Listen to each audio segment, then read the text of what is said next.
नमस्कार दोस्तों। तो जैसा कि आप लोग जान रहे हैं, मनीष कश्यप जब से जेल से छूटे हैं तब से आज तक बहुत ही ज्यादा सोशल मीडिया पे चर्चित है। तो इस विषय में हम लोग चर्चा करेंगे मनीष कश्यप के बारे में। हमारे साथ जो है वो पत्रकार प्रदीप कुमार हैं। तो आइए जानते हैं मनीष कश्यप के बारे में। बीजेपी के नेताओं से लगातार मनीष कश्यप मिल रहे हैं, इस पे आप क्या कहना चाहेंगे? देखिए, बीजेपी के नेताओं से मिलना था ही, क्योंकि वो बीजेपी के साथ पहले से था और जो है आरएसएस के साथ पहले से था। और बीजेपी और आरएसएस एक ही है, एक ही संस्था का दो इंसान है। एक जो है एक राजनीतिक में, एक जो है सामाजिक में रहता है। समाज के लोगों को जो है किस तरह से उसको राजनीतिक में लाना है, फिर से किस तरह से एजेंडा सेट करना है, वो आरएसएस का सेट है। तो आरएसएस जो पहले उनको पाला पोसा बड़ा किया, उसके बाद जब एजुकेशन प्राप्त कर लिया, उसके बाद देखते हैं कि इंजीनियर होने के बाद जो है पत्रकारिता में आया। आप बताइए ना, आप तैयारी करिएगा डॉक्टर का, उसके बाद बन जाइएगा आप इंजीनियर, तो आप बताइए क्या कीजिएगा, है ना? या फिर मान लेते हैं आप जो तैयारी करते हैं वो टीचर का तैयारी करते हैं और आप जाके डॉक्टर बन जाते हैं, है ना? तो ऐसे ही वाला बात था, उसको तैयार किया गया था उसको बीजेपी में लाने के लिए। और बीजेपी की बिहार में तो वैसे कोई जनाधार है नहीं बीजेपी का, और वैसा उतना बड़ा कोई चेहरा था नहीं। तो बीजेपी ने ही खड़ा किया है और आरएसएस ने ही खड़ा किया है। लेकिन जो है आपको बातों से भी पता चलता होगा, लेकिन जो है ऑफिशियली जो है वो अभी तक अनाउंस नहीं किया, आप देखे होंगे कि मनोज तिवारी से लगातार मिल रहे हैं। जी जी जी, है ना? और वो बीजेपी के नेताओं से इसलिए लगातार मिल रहा है, बीजेपी से कनेक्शन है कि सारा चीज ओके हो गया। अब मनीष कश्यप जिस बात को लेकर गया, भैया बताइए हम लोग कहां से चुनाव लड़ा रहे हैं। मनोज तिवारी उनके घर भी गए थे और जहां तक सुनने में आया कि काफी ज्यादा भीड़ हो गया था, उनके खपड़ेल वाला घर था, उस पर भी जनता चढ़ गई। क्यों ना हो भाई, जिस तरह से उन्होंने काम किया है वो काबिले तारीफ है। इंजीनियरिंग सेक्टर में, ना कि पत्रकारिता सेक्टर में, एज ए इंजीनियर जिस तरह का वो तैयारी किया, इंजीनियर के होने के नाते वो जिस तरह सड़कों का आवाज उठाया, जिस तरह जो है टूटा फूटा नदी नाली जो है पुल का ब्रिज का उठाया, वो बहुत बढ़िया बात है। वो एक इंजीनियर, मैं उसको परफेक्ट इंजीनियर बोलता हूँ, बट पॉलिटिशियन बेकार साबित होगा और पत्रकार भी बेकार साबित होगा। क्योंकि देख सकते हो चुके होंगे आप, जब भी कोई वीडियो देखे होंगे कि मनीष कश्यप जब भी जो है रियल एस्टेट से यानी कंस्ट्रक्शन लाइन से जब भी कोई सामाजिक मुद्दे पे बात किया, विवादित बात किया है, मुसलमानों के खिलाफ गलत बोलने लगा, जाके अम्बेडकर पार्क के जाकर मायावती का विरोध करने लगा था, तेजस्वी यादव का विरोध करने लगा, स्टालिन का विरोध करने लगा। तो देखिए, जितना भी जो है मूल निवासी समाज से आने वाले थे, एसटी समाज के हो, एसटी या फिर ओबीसी समाज के मूल निवासियों का जहां सरकार रहा उससे सवाल किया है। आप देख लीजिए उठा के, एक भी सवाल जो है वो योगी आदित्यनाथ से क्या हो, तो ठीक है। तो कहीं ना कहीं वो जो है कहीं ना कहीं का पूरा प्लान था और प्लान के तहत जो है वो काम किया है और काम करते आ रहा है। तो क्या लगता है आपको कि वो चुनाव लड़ेंगे ही लड़ेंगे, मतलब 2024 में?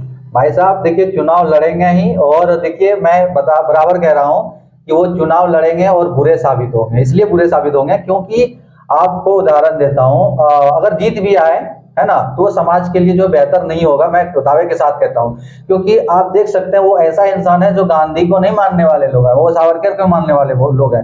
मैं नहीं कहता, उनका कई वीडियो उठा के देख सकते हैं, आप देख सकते हैं कि वो जो है सावरकर का विचारधारा को जो है फॉलो करता है। और सावरकर का विचारधारा क्या है मैं बताता हूं आपको। जब देश हमारा आजाद नहीं हुआ था तो सावरकर और जो क्या बोलते हैं मोहम्मद अली जिन्ना, जो आज पाकिस्तान का बंटवारा करवाया, वो दोनों जो है सेटलमेंट कर लिए थे अपने आप में। और वो कह दिए थे कि भैया जो है हम लोग भले जो है सब दिन अंग्रेजों का गुलामी करने के लिए तैयार हैं।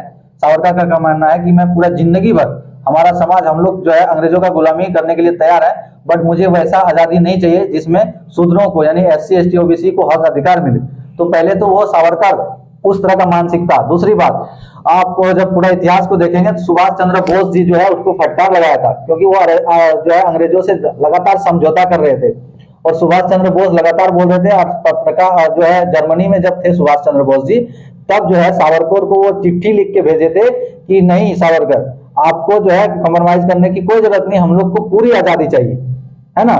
तो वो सावरकर एक जो आजादी नहीं चाहती थी, जो गुलामी करना चाहता था अंग्रेजों का, आज उसको जो है हीरो बनाया जा रहा है। दूसरी तरफ गांधी जी जो पूरे इतना बड़े वकील, उस समय वकील जो है कितना हैसियत वाला होता था, एक अच्छा रईस खानदान से आते थे, लेकिन बेचारे वो पूरे जिंदगी जो है एक धोती और कुर्ता में निकाले, एक धोती में निकाल दिया। वैसे वैसे लोगों का विरोध करने वाले मनीष कश्यप है। आज भले वो किसी हम लोग के समाज के जैसे दशरथ मांझी का नाम ले ले, अम्बेडकर का नाम ले ले, लेकिन उनके मन में, अंतरात्मा में सिर्फ जो है सावरकर है और मनुवाद है और ब्राह्मणवाद है। और चूंकि आप बोले कि मनोज तिवारी से मिल रहे हैं, मनोज तिवारी क्या है? मनोज तिवारी उसके कम्युनिटी के है, उनके जात का है, क्योंकि त्रिपुरारी कुमार तिवारी है, ये मनीष कश्यप नहीं है। उनका दो नाम है, दो नेम नहीं है, वो तिवारी है, तो मनीष कश्यप नहीं है, वो त्रिपुरारी तिवारी है। त्रिपुरारी तिवारी मनीष जो है मनोज तिवारी से मिल रहा है, इसमें बड़ी बात क्या है? और अपने जात का लोगों को सबको साथ देता है, देना भी चाहिए, दे रहा है। अच्छा, तिवारी मतलब है मनीष कश्यप को चुनाव नहीं लड़ना चाहिए। भाई उसका शास्त्र कहते हैं, पहले दो तरह से देखिए, उसका धर्म इजाजत नहीं देता है, वो सब ब्राह्मणवाद और मनोवाद का बात करता है, वर्ण व्यवस्था का बात करता है।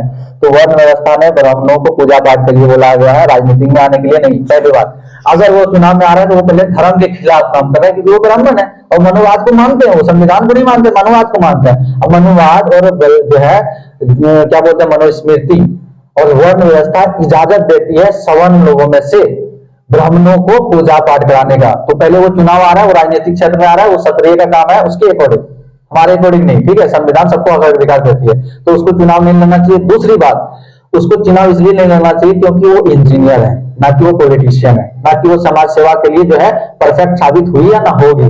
क्योंकि देख लीजिए, क्योंकि आप तैयारी कीजिएगा, जैसे सचिन तेंदुलकर है, क्रिकेट की तैयारी की, अगर उसको गाना गवाने लगेगा ना तो सचिन तेंदुलकर सोचिए कितना गंदा गाना गाएगा।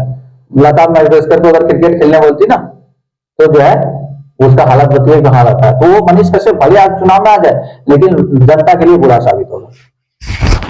जब मनीष कश्यप और त्रिपुरारी तिवारी इतना बड़ा गेम खेल रहे हैं बिहार के पब्लिक के साथ, तो जितने भी तमाम न्यूज चैनल है तो वो उनका हकीकत क्यों नहीं दिखा रहे हैं? मनीष कश्यप गेम कर रहा है पब्लिक के साथ नहीं, SC ST OBC समाज के साथ, यहाँ के मूल निवासियों के साथ। और टीवी चैनल जो है, टीवी चैनल उसका है, उसका इसलिए बता रहा हूँ कि आप देखिए, आज तक हो गया, ABP न्यूज हो गया, जितना भी इंटरनेशनल न्यूज चैनल है, कितने लोग SC ST और OBC के हैं, सबको जो है 99% बता रहे हैं वो कौन है?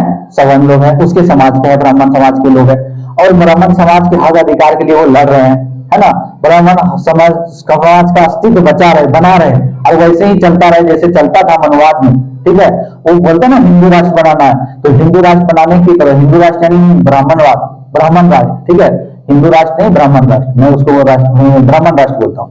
तो ब्राह्मण राष्ट्र बनाने के लिए मनीष कश्यप मदद कर रहा है, और टीवी चैनल सब उसका है, तो क्यों नहीं दिखाएगा?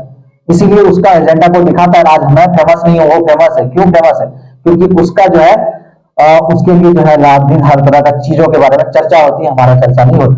आपने पूरा वीडियो देखा, तो मैं बिहार की पब्लिक से, बिहार की जनता से यही कहना चाहूंगा कि आप लोग बहुत ही ज्यादा भोले और मासूम हैं, भावनाओं में बह जाते हैं। तो जमीनी हकीकत को जाने, उसके बाद ही विश्वास करें। जय हिंद, जय भारत।